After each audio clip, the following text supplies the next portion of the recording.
What would you do if a little girl carrying a baby walked up to you in a grocery store and said, "I'll pay you back when I grow up"? Would you help her or walk away? The bell above the door gave a tired little jingle as it swung open. Cold air pushed in behind her, mixing with the faint smell of bleach and day-old bread. 9-year-old Kendra Wallace tightened her arms around the baby in her care, his tiny body bundled in a thin blue blanket. His head rested on her shoulder, warm but too light, and every few seconds he let out a soft whimper that pierced straight through her chest. Her shoes squeaked on the tile floor as she stepped inside the food depot on Decatur Street. Not the cleanest place, not the safest either, but it was the only store close enough to walk to. Her breath hung in the air for a second before disappearing, and for a moment she thought about turning around. She hated being here, hated the way people looked at her when she carried Noah, like they were counting her mistakes, even though none of them were hers. Kendra swallowed hard and glanced down at her palm. 3 coins sat there, warm from her clenched fist. 2 nickels and a dime. 15 cents. The milk she needed cost $3.79. She didn't need math to know she didn't even come close. She took a deep breath, eyes darting over the shelves. Cans of beans, stacks of bread, a wall of cereal boxes she couldn't dream of touching. At the far end, she saw it, the milk fridge. Tall, glass doors lined with gallons of white and jugs of chocolate milk. She shifted Noah higher in her arms and started walking. Every step felt heavy, like the floor might break under her. Halfway there, Noah fussed again. Kendra whispered against his ear, "Shh, it's okay. I'm gonna get you something. Just hang on." Her voice cracked on the last word, but she kept moving. She had to. And then she saw him. A man standing near the dairy section, one hand resting on the handle of a shopping cart. He wore a long black coat that looked expensive, like the kind you see on TV, and leather gloves that didn't have a single scuff. His shoes shined under the harsh fluorescent lights, and the bag he carried, dark brown leather, gold zipper, looked like it cost more than everything in her apartment. He was tall, probably in his 40s, with sharp features and skin the color of warm bronze. A man who didn't belong in this neighborhood. A man who looked like money. Kendra froze for a second, her heart pounding against Noah's tiny back. People like him didn't shop here. People like him didn't notice kids like her. She almost turned away, but then she thought about the empty fridge at home, about Mama sitting at the kitchen table, staring at an overdue bill with tears sliding down her cheeks when she thought Kendra wasn't looking, about Noah crying all morning because his bottle had nothing but water in it. Her throat tightened. She couldn't go home with nothing, not again. She took another step forward, then another. Her fingers gripped the blanket tighter. Every voice in her head screamed at her to stop, to turn around, to disappear before someone laughed at her or told her off. But something else, something deep and stubborn, kept pushing her feet forward. When she was just a few feet away, the man looked up. His eyes were sharp, dark, and focused, like he wasn't used to being interrupted. Kendra felt her chest cave in, but she forced the words out anyway, her voice barely more than a whisper. "Sir, I don't have enough money for milk." He blinked, like he wasn't sure he'd heard right. She swallowed hard and added, "But I promise I'll pay you back when I grow up." The words hung in the air like a secret. Around them, the store seemed to go quiet for a split second. Even Noah stilled in her arms, his tiny face pressed against her shoulder as if waiting for an answer. The man didn't speak right away. His jaw tightened slightly, his brows knitting as he looked at her, really looked at her. And for some reason, that was worse than if he'd laughed. But before he could say anything, someone else in the aisle noticed what was happening. And that's when everything started to change. The man's hand froze on the fridge door. His eyes moved slowly from Kendra's worn-out sneakers to the thin blanket covering the baby in her arms. His voice, when it came, was calm but low, almost like he didn't trust his own ears. "What did you just say?" Kendra's cheeks burned. Her fingers clenched around the edge of Noah's blanket, her coins pressing painfully into her palm. She felt every pair of eyes in the aisle drilling into her. An older woman near the cheese display stopped pretending to look at yogurt and tilted her head their way. I said..." Her throat tightened, but she pushed the words out. "I don't have enough money for milk, but I'll pay you back when I grow up." The man's eyes softened for just a fraction of a second before settling into something unreadable. His voice was quiet but strong. "Where's your mom?" Kendra shifted her weight, looking down at her shoes. The laces were dirty, frayed, and tied in uneven knots. She's at home." "Why didn't she come with you?" Kendra's chest rose and fell faster now. She didn't want to tell him the truth, that Mama had been sick all week, that they didn't even have a car, that the last few dollars went to keeping the lights on. She didn't want him to think bad about her mama. "She's tired," she whispered. "She said we need milk for my brother. He's hungry." Noah made a tiny sound then, like he was agreeing, his little mouth moving against the blanket. The man's gaze dropped to the baby, and something changed in his face. He stepped closer, his leather shoes clicking softly on the tile. "How old is he?" Kendra bit her lip. "Almost 1. And you came here by yourself?" Kendra nodded slowly. She could feel her heart thudding in her ears. People were watching now, whispering to each other. She heard one man mutter something like, "Where's her parents?" and another woman say, "Poor baby." The man glanced around, then back at her. "What's your name?" "Kendra," she said, almost too quietly. "Kendra," he repeated, like he was testing the name on his tongue. "And your little brother?" "Noah." The man breathed out slowly, almost like he was trying to keep his temper in check. "Okay, Kendra, listen to me. You don't have to promise me anything. I can buy you a gallon of milk. That's not a problem." Her head jerked up. "No!" The word shot out of her mouth before she could stop it. His eyebrows lifted in surprise. "I mean," she swallowed hard, "I don't want charity. I just wanted to borrow." The man's lips twitched like he didn't know whether to be angry or impressed. "Borrow? You're 9 years old." Kendra stood a little straighter. "I'm almost 10. For a moment, something flickered in his eyes, something like admiration mixed with sadness. He crouched a little so he was closer to her height, his coat folding neatly around him as he spoke softly. "You walked here carrying your baby brother with 15 cents in your hand, just to borrow money for milk?" Kendra felt her throat closing again. She nodded. Her voice cracked when she said, "He's hungry. Mama said to just try." The man didn't answer right away. He stared at her like he was seeing something he couldn't quite explain. Then finally he said, "Stay right here." Kendra's stomach knotted. She didn't know if he was leaving or calling someone, but he turned, walked to the fridge, and pulled out a gallon of milk. He grabbed a second one, and then, without a word, he started filling his cart with things: formula, baby food, bread, canned soup. His movements were quick, like a man on a mission. Kendra blinked, her heart pounding so loud it drowned out everything else. Why was he doing this? What did he want? When he turned back, his voice was firm, but his eyes told another story. "Come on, Kendra. You're leaving with me after this. We're going to talk about how to make sure you and Noah never have to go through this again." But what Kendra didn't know was that this man's decision had nothing to do with pity, and everything to do with a promise he once made to himself long ago. As Kendra stood frozen in that aisle, clutching Noah and watching the stranger fill his cart like some kind of miracle in motion, her mind spun with questions.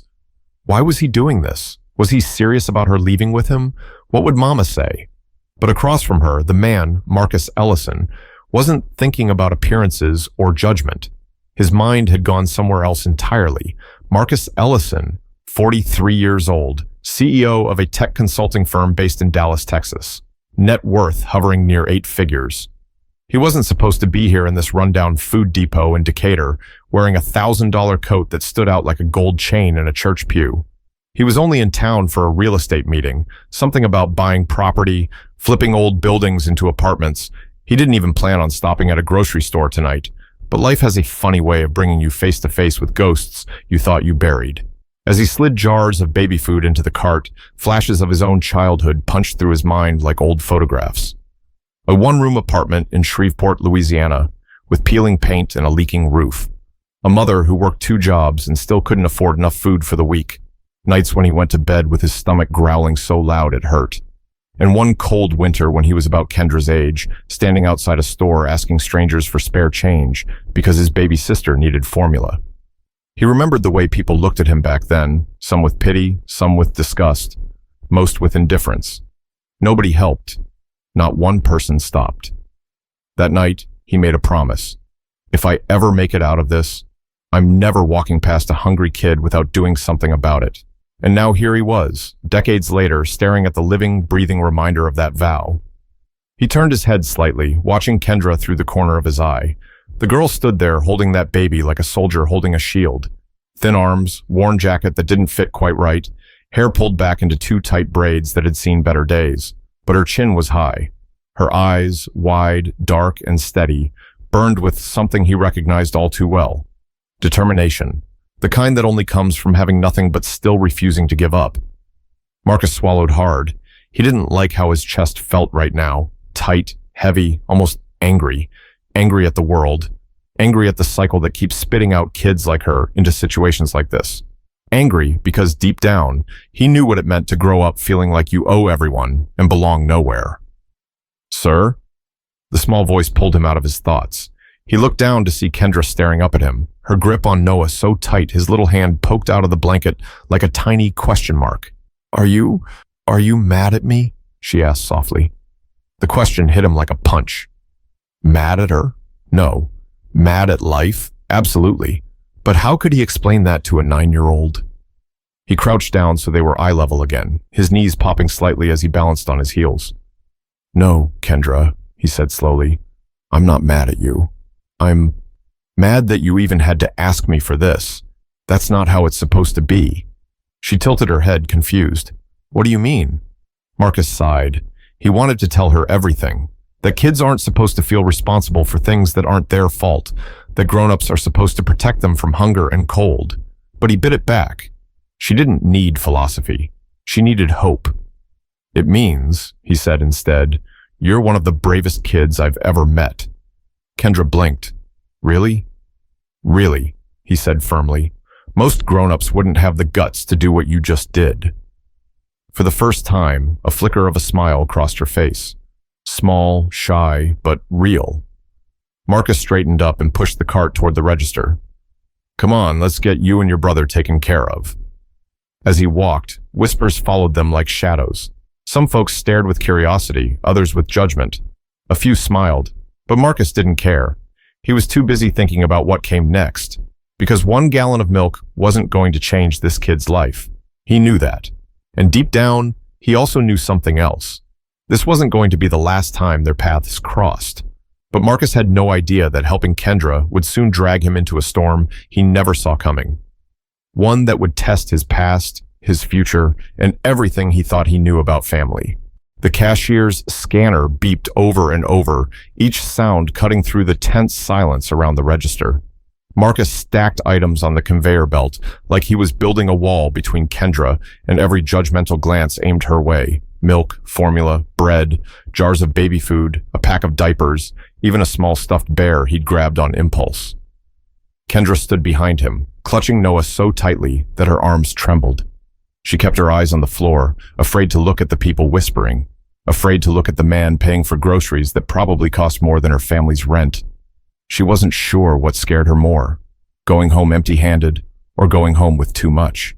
"Sir," she whispered when the cashier announced the total, over $100. Her voice cracked like a twig. "Please, that's too much. I just needed milk. I can't." Marcus turned slightly, his expression calm, but sharp enough to stop her words cold. "Kendra," he said, his tone steady, "let me do this. I'm not asking for anything in return, understand?" Her lips parted, but no sound came out. She didn't understand. People didn't just help, not like this, not without wanting something back. The cashier bagged everything quickly, sliding glances between Marcus and the little girl holding her baby brother. When Marcus reached for his black card, the cashier hesitated for a split second, like wondering if this man had lost his mind, then swiped it without another word. When it was over, Marcus gathered the bags and turned to Kendra. "You got a way to carry this stuff?" She blinked at the pile of groceries, then at her full arms. "No," she admitted quietly. Marcus nodded once, as if he expected that. "Come on, I'll help you get it home." The words landed like a stone in her stomach. "Go home? With him?" Her eyes widened. I can't," she stammered. "My mama, she doesn't like strangers." Marcus crouched down slightly so his voice was low, calm. "Kendra, I'm not here to cause trouble. I just want to make sure you and Noah are okay. That's it, all right? She stared at him, trying to read his face. His eyes didn't look mean. They didn't look like the kind that lied. Still, her chest felt tight. What if she gets mad? He gave her a small, reassuring smile. Then I'll explain it to her. And if she still wants me gone, I'll leave. But I'm not letting you carry all this by yourself. Deal? Kendra hesitated, then gave a tiny nod. Deal. Marcus took the bags in one hand, his leather gloves gripping the plastic handles like they weighed nothing. In the other hand, he wheeled his empty cart back with precision before pushing the door open for her. The cold night air hit them both, sharper than before. The parking lot lights cast long shadows on the cracked pavement. As they walked down the sidewalk, Marcus glanced at her. So, Kendra, where do you live? She hesitated, then pointed down the street. Couple blocks that way, near the laundromat. Marcus nodded slowly. All right. And your mama? What's her name? Denise, she said softly. Denise Wallace, Marcus repeated, committing it to memory. She working right now? Kendra shook her head. She was. At a diner, but they let her go. Her voice wavered, but she kept walking, her sneakers slapping the concrete in quick little steps. Marcus's jaw tightened, but he kept his tone calm. That why you came out tonight? Kendra nodded. We ran out of formula this morning. Mama tried to make him drink water, but he just cried. She was crying too. I told her I could fix it. I told her I'd figure it out. Marcus stopped for a second, looking down at her. 9 years old, and already carrying the weight of a whole family. Something burned in his chest. Anger, sadness, maybe both. But he pushed it down. You did more than most grown folks would have done, he said quietly. Kendra glanced up at him, searching his face. You think so? I know so, he said firmly. But listen, Kendra, no kid should feel like it's on them to fix everything. That's not your job. She pressed her lips together, hugging Noah closer. Somebody's got to do it, she whispered. Marcus stared at her for a long moment, then kept walking. He didn't have an answer for that, because once upon a time he had said the exact same thing. But neither of them knew the real test was waiting just a few doors down, and it was about to change everything. The night air bit harder the farther they walked. Streetlights flickered like tired eyes along cracked sidewalks. Old brick buildings lined the street, some with boarded windows, others tagged with graffiti that told stories no one bothered to read. Cars passed occasionally, but no one slowed down. In neighborhoods like this, people kept moving. Marcus carried the grocery bags in both hands, their weight pulling at his leather gloves. Beside him, Kendra kept a firm grip on Noah, his little head pressed against her shoulder, one tiny fist gripping a strand of her braided hair.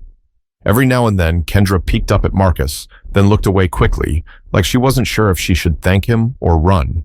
You walk this far every time? Marcus asked, his deep voice breaking the quiet. Kendra nodded without looking up. Yeah, sometimes Mama comes too, when she feels better. Feels better? She bit her lip. She been sick, real tired, headaches. She says it's just stress. Marcus let out a slow breath through his nose. Stress. That word could cover a mountain of pain. He knew. He'd seen it in his own mother's face, how poverty eats at you quietly, slowly, until your body gives up before your spirit does. How old are you, Kendra? 9, she said softly, then like it mattered, added, almost 10. He gave her a sidelong glance and a small nod. And already taking care of a baby. She shrugged one small shoulder. Somebody's gotta. The words hit him like an echo from his past. He remembered saying those exact ones when he was her age, carrying his sister to school because Mama had to work. His throat tightened, but he kept his voice steady. You're tough, he said, but even tough kids need help sometimes. Kendra didn't answer. She just kept walking, her breath fogging the cold air. When they turned the last corner, Marcus saw it. The building she called home. A squat, aging apartment complex with peeling paint and rust-streaked balconies. The security light over the entrance flickered like it was hanging on by a thread. A busted tricycle lay on its side near the steps.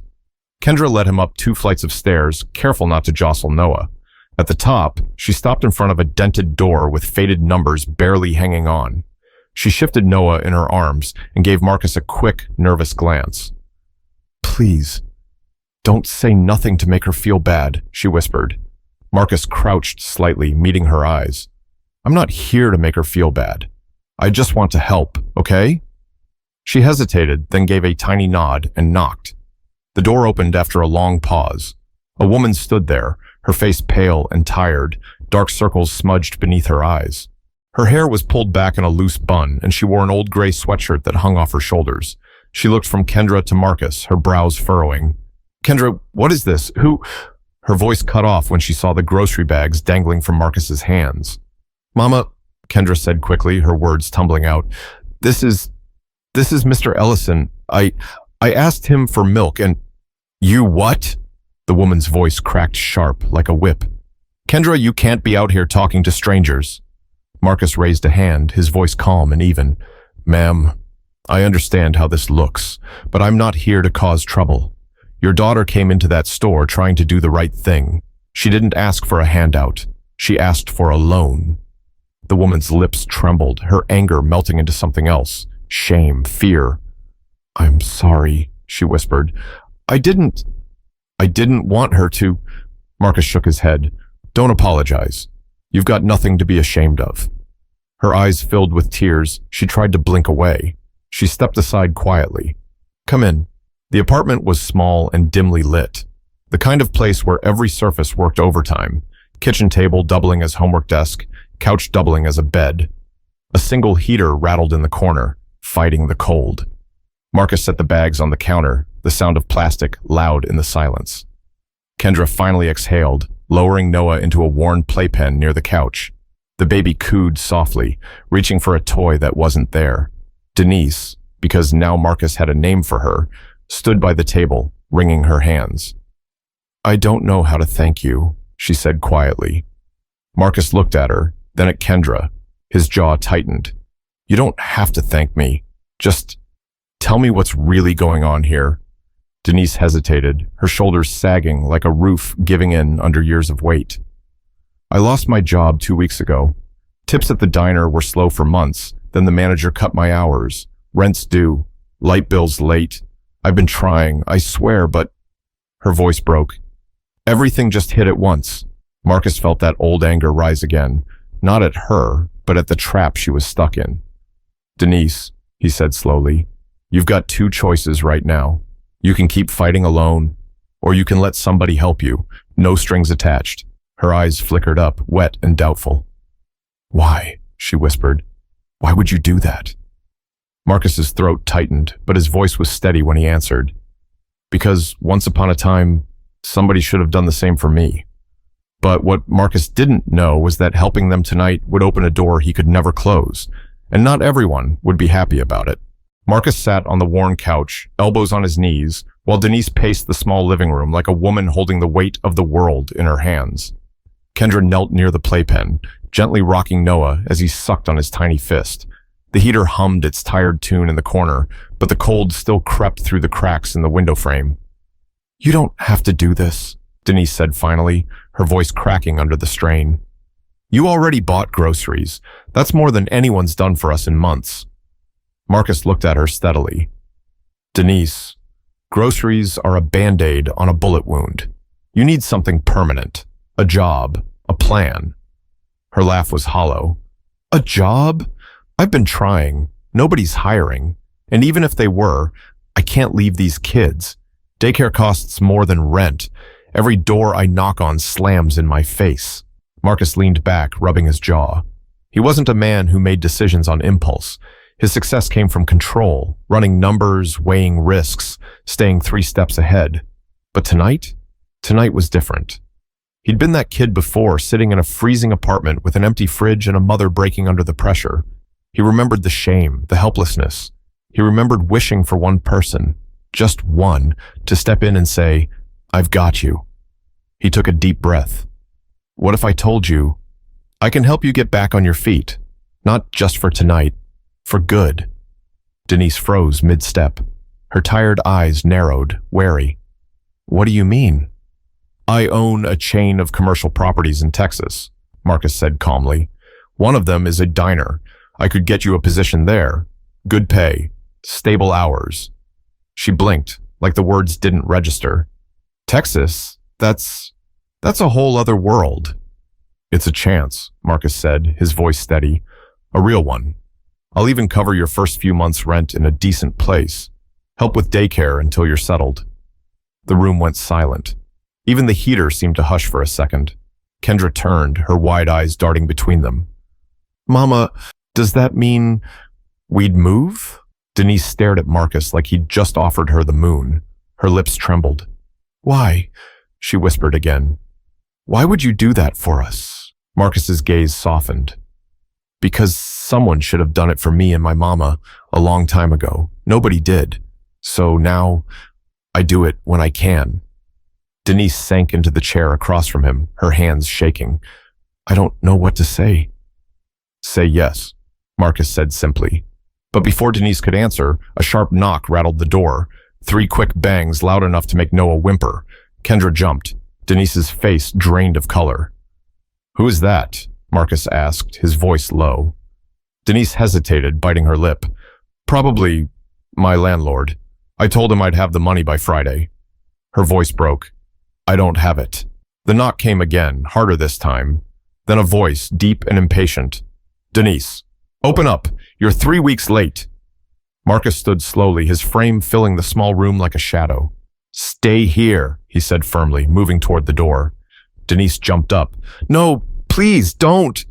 But it was too late. Marcus pulled the door open. A man stood there, mid-50s, heavyset with a faded baseball cap pulled low. His breath smelled of cheap beer, and his eyes swept past Marcus like he didn't exist. Where's Denise? He barked. You got my rent or not? Marcus stepped into the doorway, his voice calm but carrying steel. She'll have it soon. The landlord frowned. And who the hell are you? Marcus's eyes locked on his, unblinking. The man making sure she does. Something in his tone made the landlord hesitate. His mouth opened, closed, then opened again. Well, tell her she's got until Friday. After that, you'll get it tomorrow, Marcus cut in, his voice flat as stone. The man stared at him, sizing him up. Then, without another word, he turned and stomped down the hall. Marcus shut the door slowly, the sound echoing like a gavel. Denise stood frozen, her hands trembling. What did you just do? I bought you some time, Marcus said calmly. Then he picked up his phone, tapped the screen, and turned to her. Pack your things. You and your kids are flying to Texas tomorrow. Her breath caught. Tomorrow? But no buts, Marcus said, his voice firm but not unkind. This is your chance, Denise. You can keep drowning, or you can let me pull you out. Denise stared at him, tears slipping down her cheeks. She looked at Kendra, then back at Marcus. Finally, she whispered the word that would change everything. Yes. But Marcus had no idea that his decision to help this family would soon put his own reputation and his deepest secret on the line. The next morning, the apartment was alive with movement, a kind of frantic hope no one had felt in months. Denise stuffed clothes into an old duffel bag, while Kendra tried to keep Noah entertained with a set of jingling keys. Marcus stood by the door, phone pressed to his ear, confirming flight times and securing temporary housing. When the call ended, he looked at Denise. Car will be here in an hour. You'll fly into Dallas, and my assistant will meet you at the airport. She'll take you straight to the apartment I rented for you. First month's paid, utilities covered, daycare lined up for Noah, and the diner job starts Monday. Denise stared at him like he was speaking another language. Her hands trembled as she zipped the bag. Marcus, I don't even know how to thank you. He shook his head. You don't owe me thanks. You owe yourself a chance. Take it. Kendra peeked up at him from the floor, her small voice cutting through the hum of chaos. Mr. Ellison? Marcus crouched so they were eye level. Yeah? She hesitated, her fingers twisting in her lap. When I said I'd pay you back, I meant it. Someday I'm gonna. His chest tightened, and for a moment he couldn't speak. He saw himself at her age, barefoot in a cold apartment, making promises no one believed he could keep. Marcus smiled, a slow curve of sincerity that reached his eyes. You know what, Kendra? The best way you can pay me back is by never forgetting what you did tonight. You asked for help when it mattered. That's not weakness, that's strength. Her brow furrowed, like she was trying to memorize every word. But Why did you really help us? Marcus's gaze softened. Because once upon a time, I was you. Hungry, tired, scared, and I promised myself if I ever made it out, I'd never walk past a kid in need. And I don't break promises. For a long moment, the room was silent except for Noah's little coos. Then Denise crossed the room and hugged Marcus, tight, like she was afraid to let go. He froze for a second, then returned the embrace, his voice low. You've got this, Denise. Don't look back. Minutes later, the sound of a car horn floated up from the street. It was time. Marcus helped carry the bags down, holding the car door as Kendra climbed in with Noah in her lap. She looked out the window at him, her eyes shining with something between gratitude and awe. Bye, Mr. Ellison, she said softly. Marcus smiled and tipped his head. Bye, Kendra. Go write the story you deserve. The car pulled away slowly, disappearing into the city streets. Marcus stood there for a long moment, hands in his coat pockets, staring at the empty road. He didn't know if he'd ever see them again, but he hoped he would, because deep down, he believed something. Every act of kindness plants a seed, and one day, that seed grows into something bigger than all of us. Sometimes, the smallest voices carry the loudest truths. We live in a world where people walk past each other every day without seeing what's right in front of them. But one act of kindness, just one, can rewrite someone's entire story, and maybe even yours. If this story moved you, ask yourself, who can I help today? It doesn't have to be big. It just has to be real. Share this video, leave your thoughts in the comments, and let's remind the world that compassion still exists.